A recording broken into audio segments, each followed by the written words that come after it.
All right, so in this video here, we're going to go over updating and sharing your local repository to a remote repository that's hosted.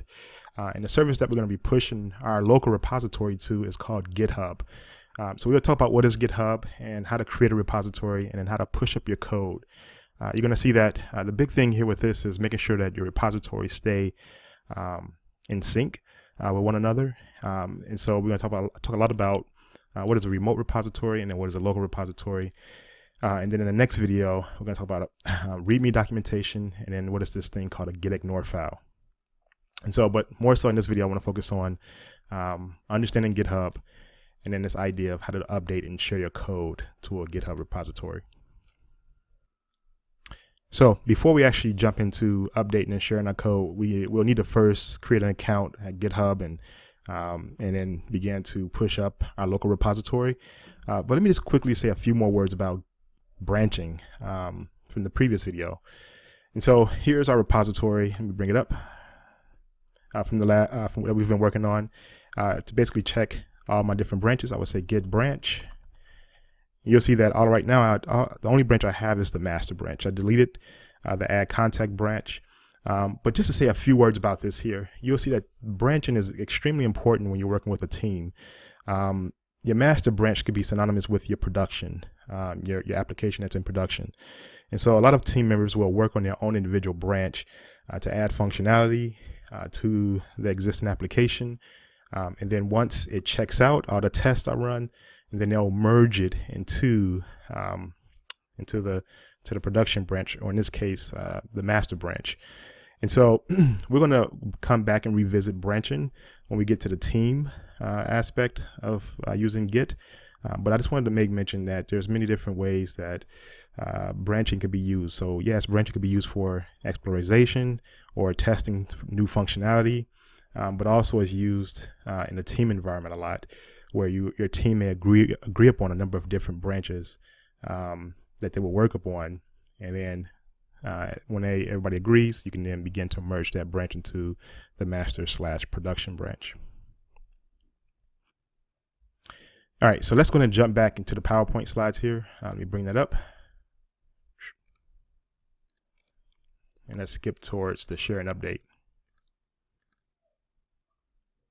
So here's a quick visual. I will say a few words about this here is that the local repository is going to represent the repository that's on our computer, right? So everything that we've been doing here, this is on our local machine, our local computer. And then what we're doing here is we're going to create a repository where we can actually push up our code. You'll see that this is going to be a push command that will push up our code to this remote repository where it'll exist on a hosted server. In this case, GitHub will be hosting that repository. And then you'll see that it's going to be this constant rotation of pushing up our code to the remote repository and then pulling down the changes from the remote. And like I said, it's the cyclical process where you want to basically keep both the remote and the local in sync. And if you have multiple team members, you're going to be doing the same thing here, right? You're going to make sure that both of these repositories, basically when you pull it down, you want to make sure you have the latest code to work from. So GitHub. So there's a lot of different services out there. You may have heard of a service called GitLab. There's a number of different, Amazon has their own repository hosting, Heroku, as well as Microsoft Azure. But GitHub is by far one of the more popular repository hosting services out there. It was recently purchased by Microsoft, and Microsoft has a whole suite of tools that syncs well with GitHub and vice versa, right? And so we'll be doing a lot of work in GitHub and playing around with some of the different functionality that those hosted repositories offer. And so so let's go ahead and move forward to the next slide here. So what I want you to do at this moment is go ahead and create a GitHub account. And so if you just go to GitHub, now because I'm signed in, it's gonna automatically log me into my account. But I could probably bring it up in a different browser to see what you guys will see here. So I'll just go to let's say Explore.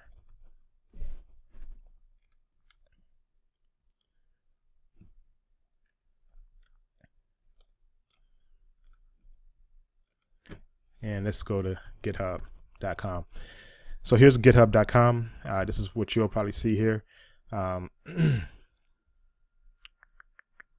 And what you'll do is you'll put your username, your email, your password. I would preferably say put in your school email and then click sign up.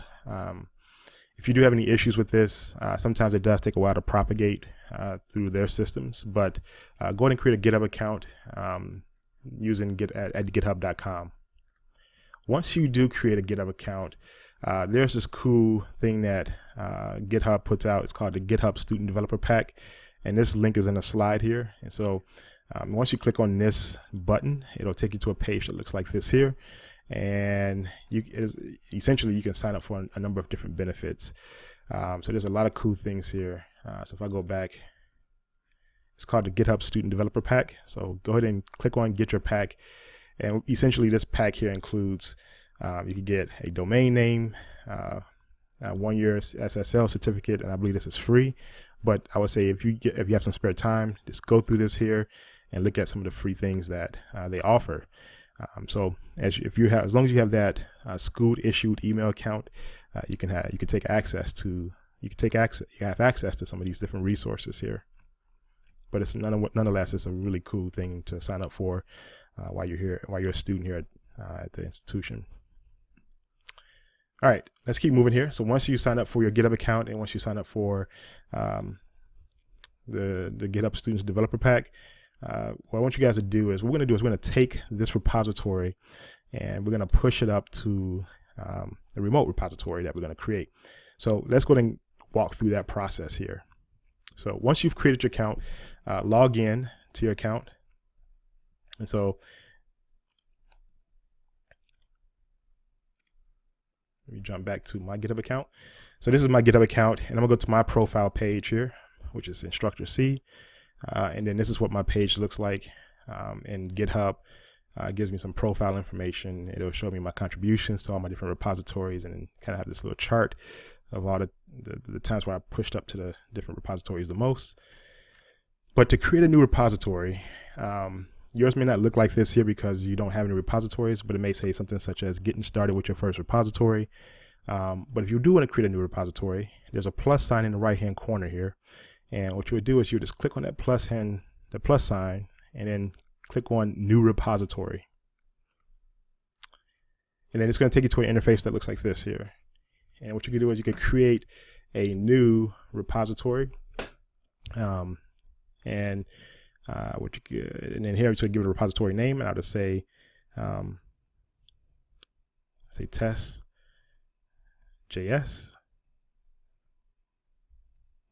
Well, let's just say JS review repo. All right. And that will be my name. You could give it a description if you want, but I'm going to pass on that. And it gives you the ability to do public or private. With GitHub, they now allow you to do free private repositories. But we're going to keep ours public so everybody can see. If you do it private, it's only you can see it, and then only those who you give access to. There's some other things here, such as a README file, a get ignore file, a choose a license. We're going to skip that part for now. I'm going to talk about these resources in another video.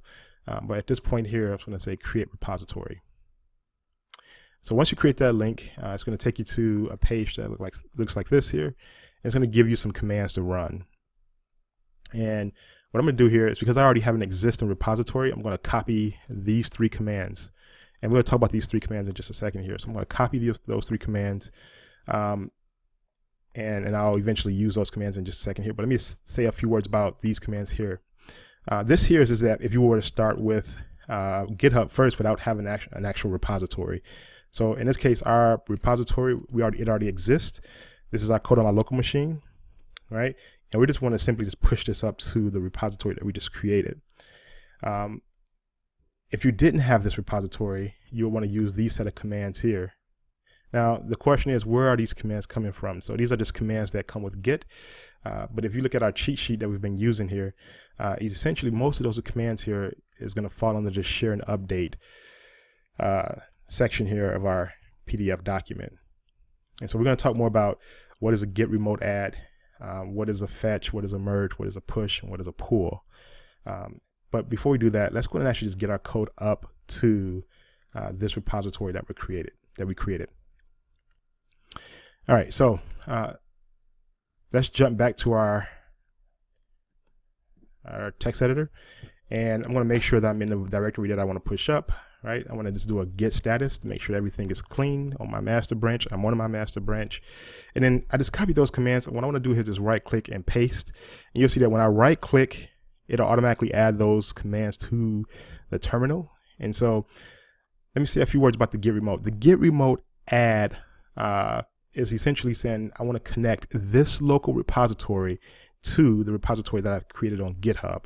So you have to run a command called git remote, and then you have to use the add command there. And then here's what is the alias. Typically people name it origin, but it doesn't have to be origin.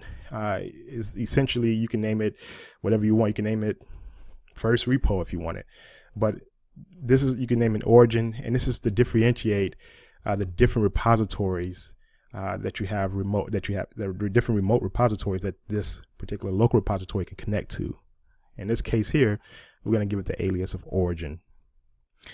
This here is the URL to the unique URL to that repository. So if we go back to GitHub here, this is going to be the repository for the unique URL for this repository JS review repo. And so this one command here is going to connect our local repository to the remote repository, and that's the first command we need to run. The second command is git branch -m master. And so this here is going to say we're getting a branch. What branch do we want to connect to? In this case, it's going to be the master that we want to push this up to. So we get that branch, and then we're going to basically take our we're going to push this up. And so this is the push command to take this code in our local repository and push up to the master. And we're going to push up to the alias of origin. And this means the U stands for upstream. And then, like I said, we're going to push to the master branch. So let's go ahead and run that. We hit enter.